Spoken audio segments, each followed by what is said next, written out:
Today we are going to be looking at some fundies. By the way, Christopher, I subscribed to your Monkey Fudge channel, and I watched your first video, and I thought that it was pretty excellent. I'm subscribed to most of the people that's in your end card. I think all of them, actually. I'm unsure about one of them, obviously. But anyways, if you guys will go and subscribe to Monkey Fudge there in the chat, he's trying to get some videos going, so go subscribe to him and wait for some awesome content to come your way. But today, what we are going to be talking about is our favorite pastor-in-chief, Marco Rubio. Recently, Rubio's campaign stole some guy's video, Justin Long or something. Maybe not Justin Long, Justin something. They stole his video in order to, in order to put out there about Marco Rubio and his stance on secularism in America and the atheist population and whatnot. And so, pretty much, they stole this guy's video and used it to promote him. And so we're going to be checking this out and see what Marco Rubio has to say. Yeah, I've actually got a write-up on a blog post on my website about Marco Rubio and his being pastor-in-chief, and I think that we're going to be able to touch on that here in a little bit. And you are so very welcome, Chris, Monkey Fudge. But let's see. Atheist voter. I represent millions of atheists and non-theists around the country, one of the fastest-growing voter blocks, and you said earlier that you want to stand up for religious freedom and all of that. My question is for atheist voters that are looking for somebody that will uphold their rights as Americans and not pander to a certain religious group. I just noticed your recent ad. It mentioned nothing about policy. It mentioned nothing about ideas, and it simply talked about wanting us to follow faith. And yeah, his most recent ad campaign did nothing to actually talk about any kind of issues or what he was going to do about anything. It pretty much just only talked about like his Christian faith and how it's American to be Christian and all this other stuff. And it spouted a whole bunch of bullshit about that. Find God and go to heaven and things like that, which is fine for those people that align with you. My question is, how do you plan on upholding our rights and focusing on non-theists? And because there's talks in our community about you running as pastor-in-chief instead of commander-in-chief. So I'm curious your thoughts. Well, first of all, as I said during my speech, you have a right to believe whatever you want. You have a right to believe in nothing at all. You most certainly have that right. By the way, I'm a Christian. I can't force you to be a Christian. Christianity is a... It does indeed say in the Bible that you should force people to be Christian. Like, that's one of the things. It's like, because, I know there's that one Bible passage where, Jesus is basically telling a story, and it's a story about a king who was like, hey, whoever opposes me, bring them here in front of me and kill them. Like right there in front, because they're not gonna submit to me. And it's like this whole story that's about, see, motherfuckers, this is what's gonna happen. I'm the fucking king of the Jews. If someone doesn't agree with me, you fucking slice their throat and shit. But more than that, even in the Old Testament, God, who is later on, he evolves into Jesus, kind of like in a Pokemon style. He gets enough experience, but even in the Old Testament, he's like, hey, these people over here, they believe in different gods. Why don't you go and kill those motherfuckers right now? Because we don't want any dissenting opinions. So yeah, God does say, hey, let's go and kill people. Because they don't believe in me. So, I mean, I'm going to call it that one bullshit. I'm going to give you one bullshit right now. Let's see how far the bullshit count gets. It's a free gift. We Christians believe. Free gift?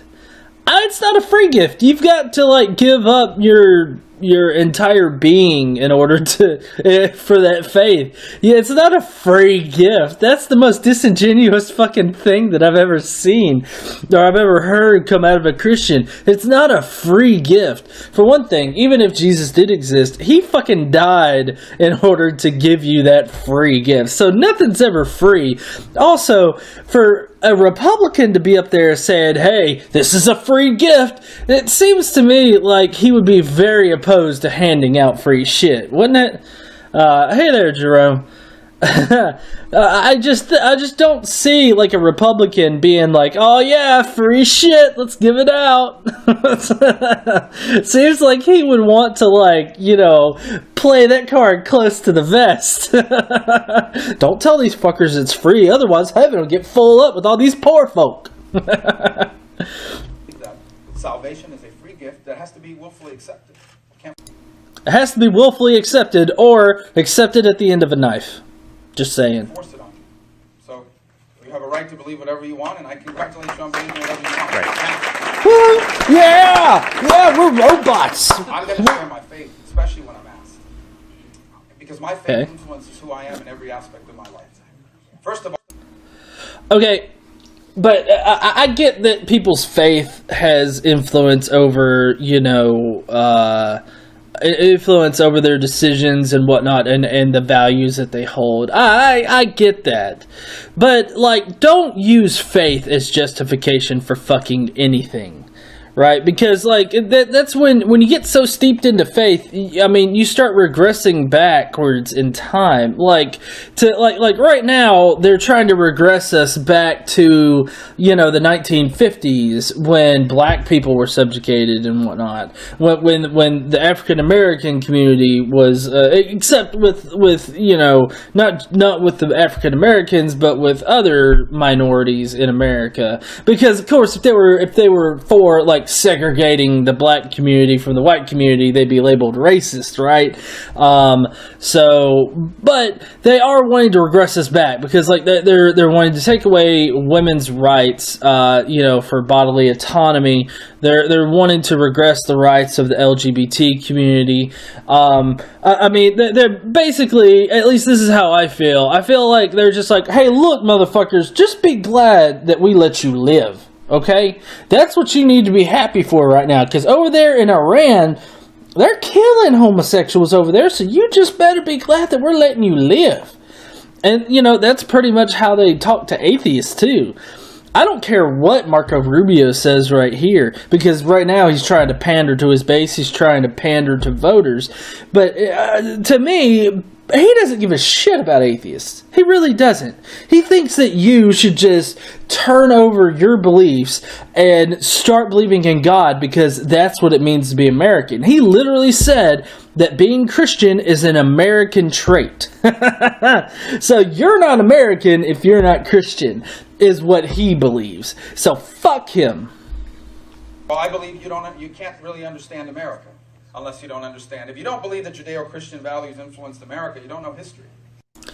It's apparent to me that you don't know history there, Marco, because Judeo-Christian beliefs had no, they had no, they had no influence. Judeo-Christian beliefs had no influence over, you know, the beginnings of our country. He's going to mention here in a second about it, you know, that our rights were endowed by our Creator, and then he immediately jumps to it being Christian, which is complete bullshit. Because, you know, back then, you have to understand the time that our country was created in, and at that time, you know, it's like you couldn't even be a deist. Like, you had to believe in a certain kind of God. You couldn't just believe in a general idea of God, which is what most of the founders believed in. You know, they were either borderline atheist or they were deist. Is what the founders were. So nothing that our system was built out of had anything to do with Judeo-Christian beliefs. I mean, if you just look at the Ten Commandments, which Christians hold so high up on there, but you won't be able to find one that can actually recite all 10 Commandments. I mean, for one thing, none, there are no laws on the books that say that we can't make graven images of God, that we can't blaspheme God. That would be preposterous. But those are the first 4 fucking commandments. Only one of the 10 commandments is a goddamn law in the United States.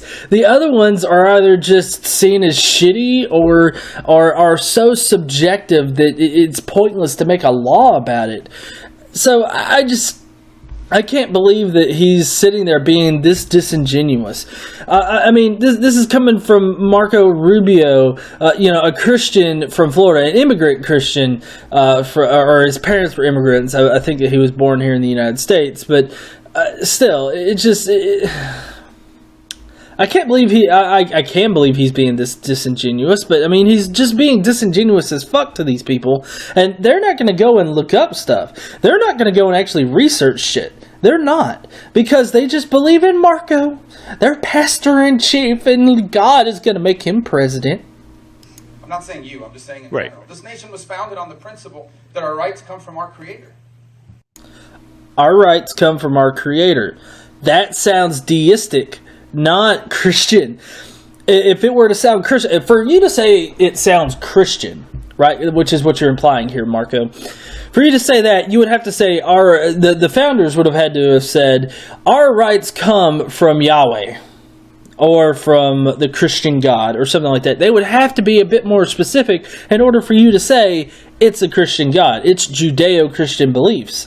You would have to specifically name God. Let's see, Caitlin says all but 2 founders were Christian of some sort and 2 deists.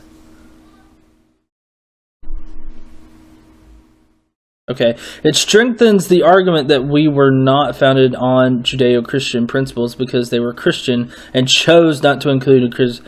Yeah, I agree there, Casey. I know that yeah, I didn't mean to make it sound like a majority of them weren't. I know that there's some speculation on a few of them, at least more than 2. But I mean, then again, I'm just working off my memory, so I could be wrong. Which obviously she's got the internet at her hands, so I probably am. But the people that they tout as being oh so Christian and whatnot never really spouted any specific Judeo-Christian beliefs. But she's right in that it strengthens the argument that we weren't built on Judeo-Christian beliefs because they made a government that was completely separate of religion. If there's no Creator, then where did your rights come from? If there's no Creator, where did our rights come from? Us? Like we have our own self-awareness? This is all in my brain. It came from us. Like morality is subjective across time and across cultures. Like what is seen as immoral in one culture is perfectly fine in another culture.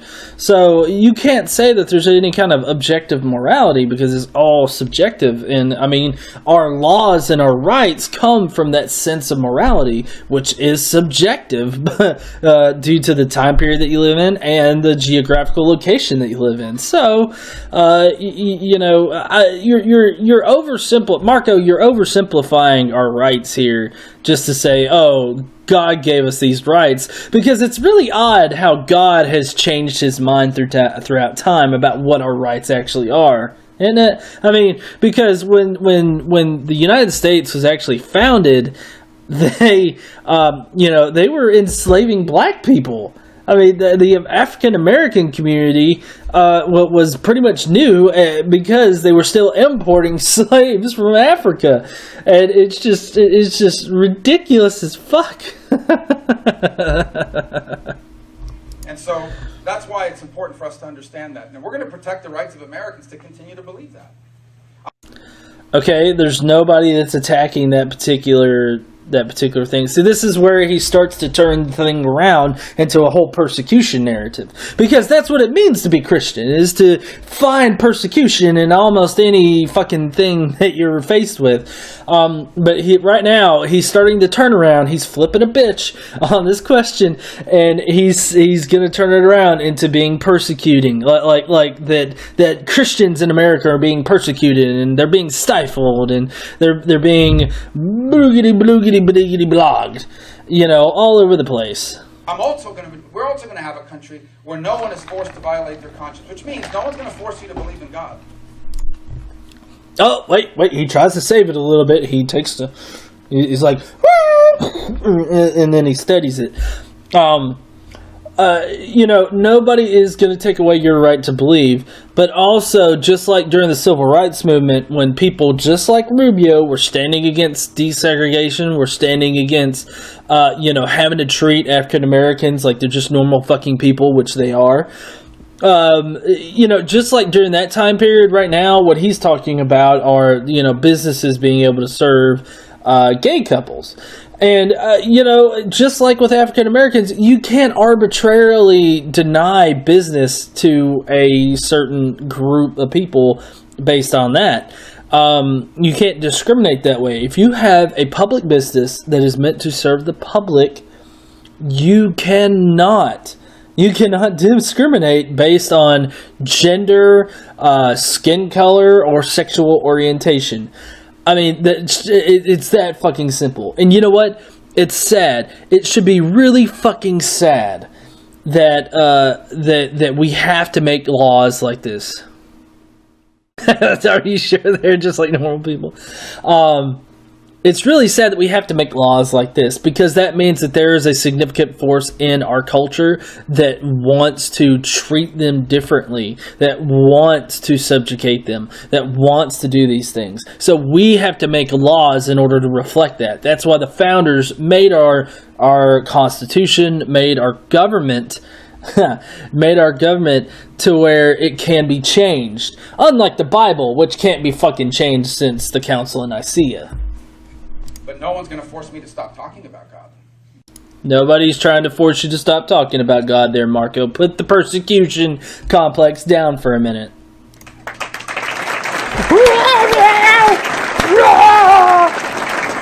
I'm not going to force you to pray. I'm not going to force you to go to church. I'm not going to force you to aspire or to espouse beliefs that you don't have.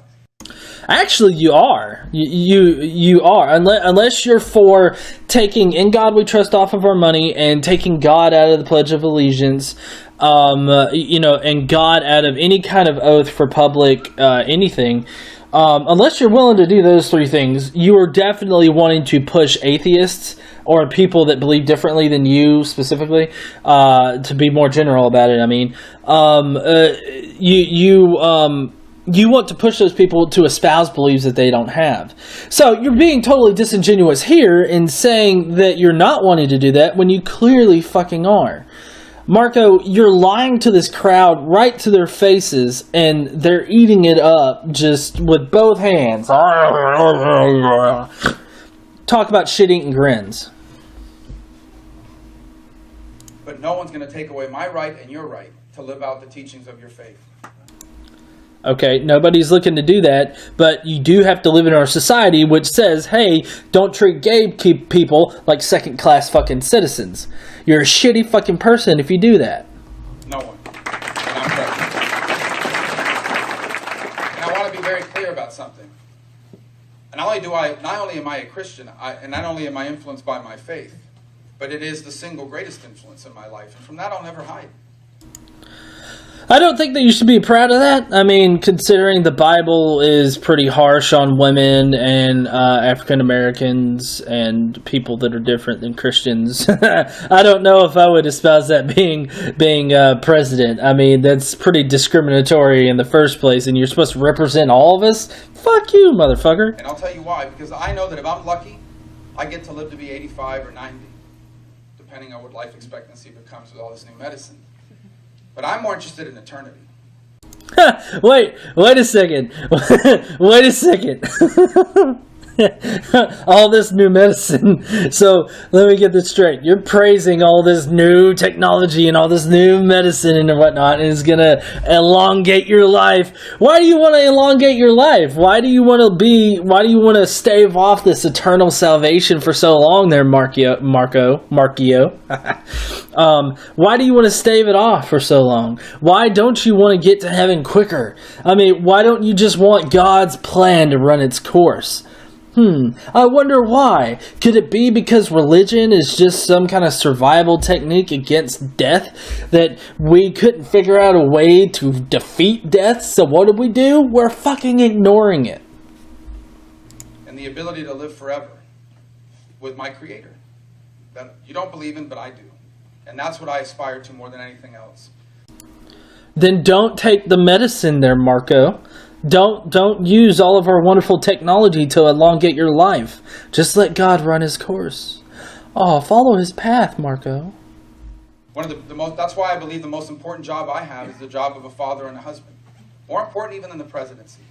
Because I only have... Okay, I thought God was more important than the presidency. If God's so much more important than everything else in your life, why do you want to run and be president and then not force people to be Christian? It seems to me like God would just come in his little Roman garb there if you force everybody in America to be Christian. It just seems like that would be the biggest orgasm in the world for him. A handful of years to teach and instruct my children with the right values, not just to allow them to succeed in life, but more importantly, to also achieve, to be able to accept the gift of eternity. I believe that... I don't think you're exactly giving them an option there, Marco. I mean, you're pretty much saying, hey, kids, this is what we believe, and they're just like, okay, Daddy, because I know my son does that. If I tell him, well, son, this isn't right because of these reasons, or just because that's the way it is, then he's like, okay, because he looks to me for guidance. And so, you're not exactly giving them a choice at all, Marco. You're telling them to believe, and if they don't believe, then I'm sure they'll get some kind of punishment or something. You'll force them to believe, is what I'm saying. God, our Creator, became a man. Okay. He came down to earth and lived among us. Suffered like a man would. Emotions, physical suffering, emotional suffering, pain, illness, sickness, sadness. When was Jesus sick? I don't think Jesus was ever sick. That's what he's talking about, right? And then he died. And he died to remove sins that we couldn't remove up to that point. Okay, so this is kind of an interesting concept in math. When you add one thing to one side and subtract it from the other, you've effectively done not shit. You've done nothing at all. You've done literally nothing. So basically what the Christian faith does is it says, hey, these are sins. Oh, but look, here, we've taken away the sins as long as you believe in this. So I don't ever feel sin. Like whenever I do something bad, it's not like oh God, I'm coming, Elizabeth, I'm coming. I don't ever get that kind of feeling, when I sin. They could only be covered, but they couldn't be removed. And as a result, I now have the free gift of the opportunity to live forever with my Creator. And I believe... A free gift of the opportunity. What? That doesn't make sense to me. ...that passionately, and it influences every aspect of my life. Yeah! Standing ovation! Let's go! Yeah! Yeah! Woo! I'm gonna jerk off! I respect very much your willingness to stand up and ask that question, because I know you're in a small minority here of people that share that view that you have. But you have a right to it. That's why it makes it such a great country. I would say this, though. You shouldn't be worried about my faith influencing me. In fact, I think you should hope my faith influences me. I really hope not there, Marco. I've seen what pastors do with your faith. They fuck children. Here's why. You know what my faith teaches me? My faith teaches me that I have an obligation to care for the less fortunate. My faith teaches me that I have an obligation to love my neighbor. My faith teaches me that I have an obligation for those who are hungry to help try to feed them. For those who are naked to help clothe them. Really? Coming from a Republican, that seems really out of character. Shouldn't you be like, no, those people that don't have these things, it's my job in order to make sure they can get a job and work for it to do themselves, not for me to give them shit. What are you talking about? Goddamn, Marco. Supposedly Bernie Sanders is this socialist candidate, but maybe you're the fucking socialist since you want to be so much like Jesus. My faith teaches me I need to minister to those in prison. My faith teaches me that if I want to serve Jesus, I have to serve each other. And I think you should hope that influences me. I know it's made this a greater country. No, it hasn't made this a greater country, because the fucks like you that think that handouts or helping the poor or anything is not the way to do it, what you've got to do is you got to make them jump through hoops and jump through a whole bunch of other shit in order to get that kind of stuff done.